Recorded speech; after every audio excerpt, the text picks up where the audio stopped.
Слава Украине, приветствую от Полонского, ребята. Сегодня суббота, 3 мая. Какие новости? Новости просто обалденные, друзья мои. Итак, начинаем сначала с наших дел. Президент Зеленский объявил, что перемирие на 3 дня, путинское вот это одностороннее перемирие, которое ПЛО объявило вот несколькими днями раньше, мы не поддерживаем. Это просто, знаете, рекламный трюк такой, замыливание очей, лицемерие и подлости, больше ничего. Это не перемирие. Хотите перемирие? Давайте с 7 мая на 30 дней как минимум. Вот это я понимаю.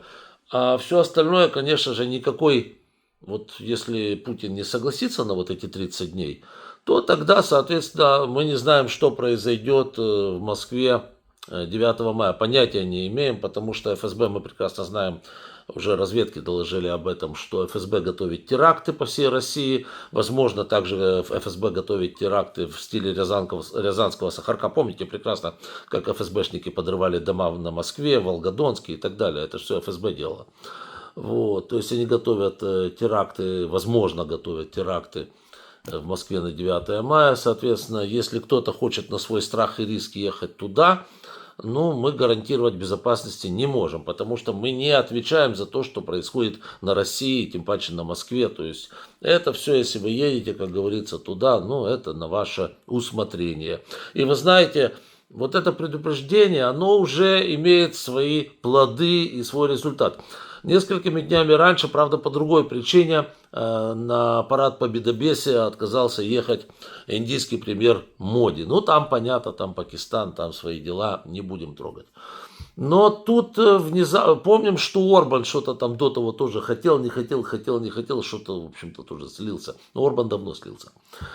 И тут пошла эпидемия, я не знаю, чем они заболели, корью, ковидом или там детской эпилепсией, или у них просто понос, на них диарея напала. Но факт остается фактом. Резко заболели, предварительно сразу даже заболели Фицо из Словакии и Вучич из Сербии.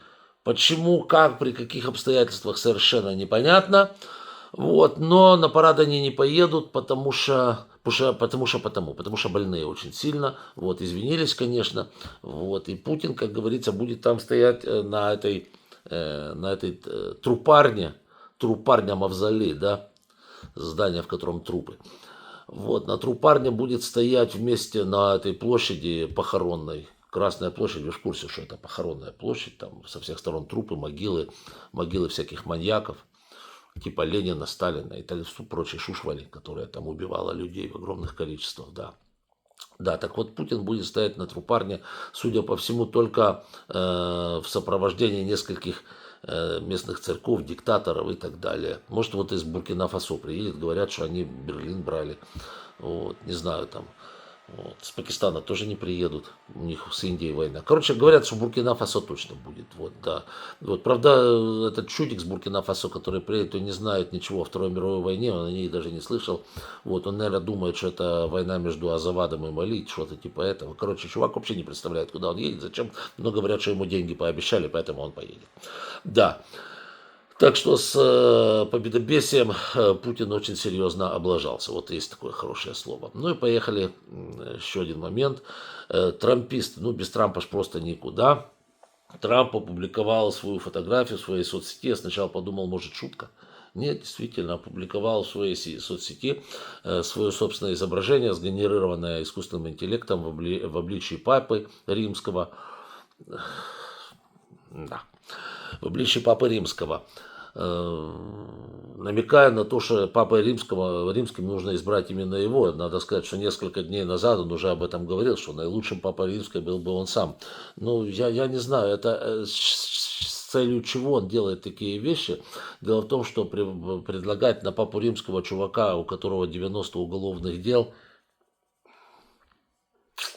как-то, не знаю, Ватикан как на это нормально смотрит, вот что на такие шутки. А может, это не шутки? Я же, может, неправильно расцениваю эти подобные шутки, которые совсем не шутки, да? Тонкий намек на толстые обстоятельства. Да, или наоборот. То есть, ну, правда, я с другой стороны тоже смотрю на это все, понимаете? Вот Трамп предлагает себя на папу Римского. Есть несколько проблем, да, вот с этим вопросом, с Папой Римским и так далее, у самого Трампа. Вот представьте себе, что Ватикан идет на поводу у него и избирает его Папой Римским. Тут тогда возникает проблема. Как насчет общения с Меланией дальнейшего? Католикам этого нельзя, этим католическим священникам. Да, опять-таки Сторми Дэниелс где-то там далеко взгрустнула, потому что вот все.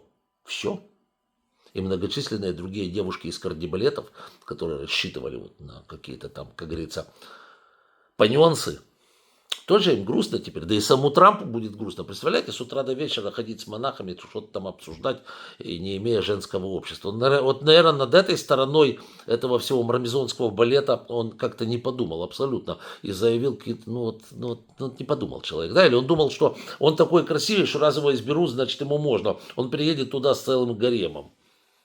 Не? Не переедет, да? Понятно. Ну, вот такая вот ситуация.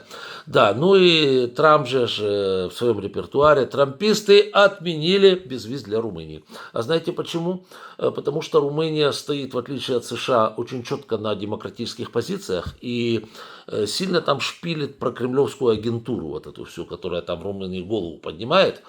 Вот. И, значит, чтобы поддержать прокремлевскую партию, там, не партию в данной ситуации, а прокремлевского кандидата на пост президента Румынии, трамписты взяли и, значит, шлепнули визу для Румынии, для румынов, безвиз точнее шлепнули. А теперь вот этот вот пропутинский кандидат заявляет, что если он придет к власти, то тогда все будет зашибись, американцы безвиз для Румынии обязательно ведут опять.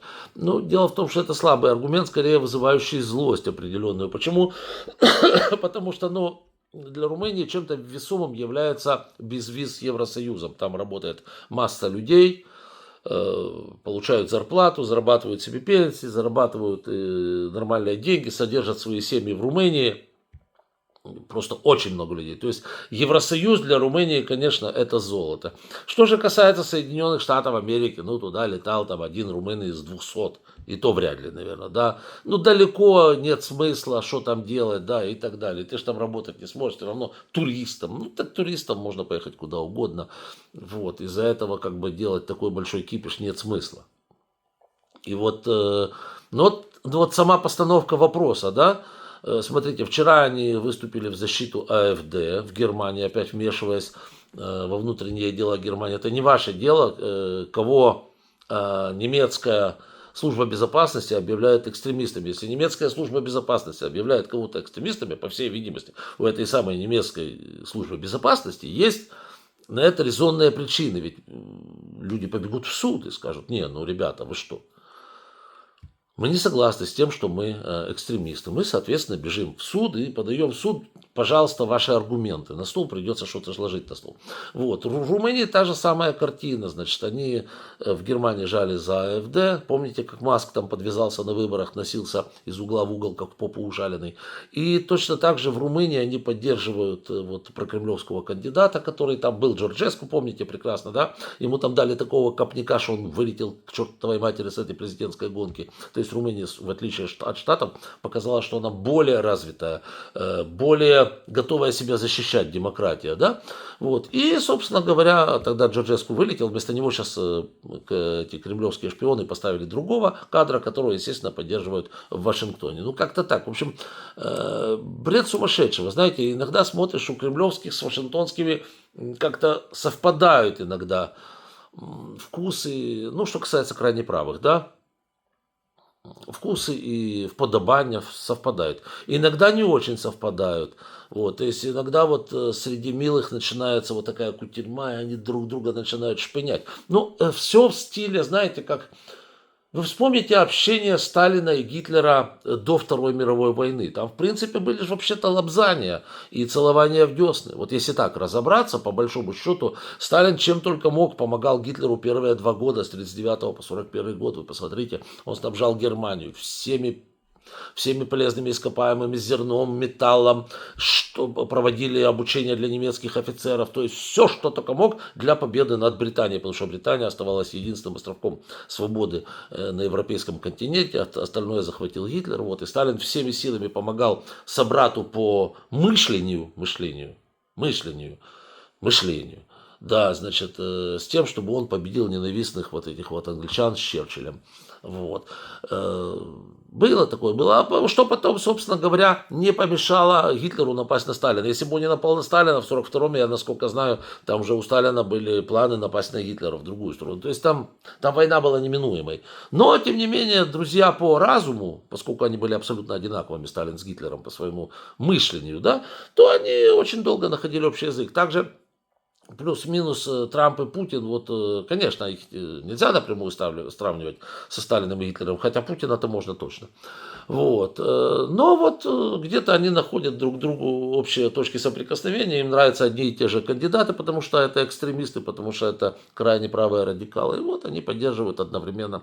С двух сторон бедная Румыния, конечно, выстоять против такого давления, это довольно-таки сложно. Но я думаю, что выстоят. Посмотрим, чем это все закончится. Дальше.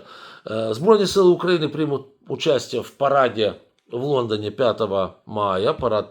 Парад Победы, настоящий парад Победы, потому что парад Победы на Москве, он такой с душком, еще раз говорю, вспоминая 2 года, которые Советский Союз был по другую сторону баррикад, он воевал за фашистскую Германию, напал на Польшу, помогал фашистам по полной программе. Это уже в 1941 году, на 2 года позже они там, кажется, Иван Иванович поссорился с Иваном Никифоровичем. Да, до этого они жили душа в душу. Да. Вот, так что наши воины будут на параде в Лондоне с настоящими союзниками, с настоящими бойцами с фашизмом. Напомню, что Великобритания никогда не предавала. Она с начала войны воевала с фашизмом, в отличие от СССР, и была единственной европейской страной, которая не покорилась Гитлеру, вот, и воевала, как говорится, с 1939 и по 1945 год, в отличие от Советского Союза, который присоединился попозже, а первые годы находился совершенно с другой стороны. Вот. Ну и Трамп, как бы это сказать, подшантажнул НАТО, что он не приедет на ближайший саммит НАТО в июне, если европейцы не согласятся повысить свои оборонные расходы. Ну, тут я не буду спорить с Трампом, как бы он на своей волне и где-то не хочет тратить американские деньги на это все дело. Меня интересует другое, что он это все делает. Значит, смотрите, эти вопросы можно совершенно спокойно порешать тет-а-тет. Сказать, ну вот меня не устраивает там Испания, условно говоря, да, или Италия, я не знаю. Меня не устраивает, что вы там тратите на оборону меньше 2%. Не устраивает. Значит, я вам не буду помогать, в случае чего. Но это тихо говорят. Не надо об этом орать для Путина во всю глотку, чтобы он говорил, что НАТО это шматок лайна, что НАТО не будет действенно, потому что Трамп этих защищает, этих не защищает, эти хорошие, эти плохие, вообще хрен уже разберется и так далее. То есть вот когда ты делаешь такой цирк, то ничего хорошего из этого априори не получится.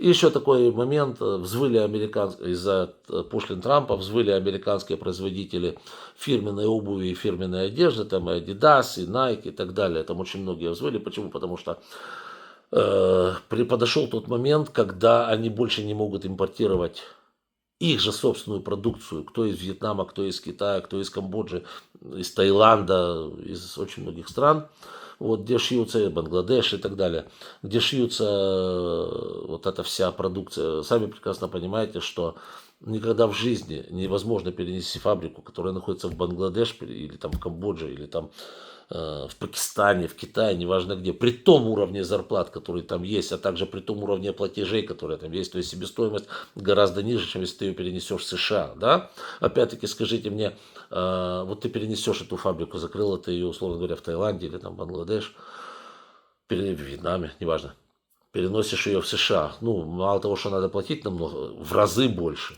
плюс там всякие экологические платежи и так далее, налогов больше на порядок. Скажите, а какие американцы согласятся сидеть там и пиндюрить, вот это вот шить? Вот это? Ну, представляете себе эту картину? И сколько этот американец там нашьет этого дела? Это смешно даже говорить. Вот, то есть, понятное дело, что перенести эти фабрики из условного Бангладеш в Соединенные Штаты Америки невозможно, а Трамп требует именно этого. И вот уже 76 производителей обратились к нему, что они просто обанкротятся. Им просто придется закрывать этот бизнес. Ну, вот, собственно говоря, и все. Посмотрим, чем это все закончится. Ну, по-моему, будет очередная отмена налогов, очередная отмена этих тарифов дурацких, которые он ввел, абсолютно не просчитанных, абсолютно не продуманных, абсолютно глупых. Вот, видите, он их отменяет, то вводит, то отменяет с автомобилями, теперь вот будет с швейкой, с обувью и так далее, с электроникой и так далее, и так далее. Спрашивается, зачем он вообще это делал.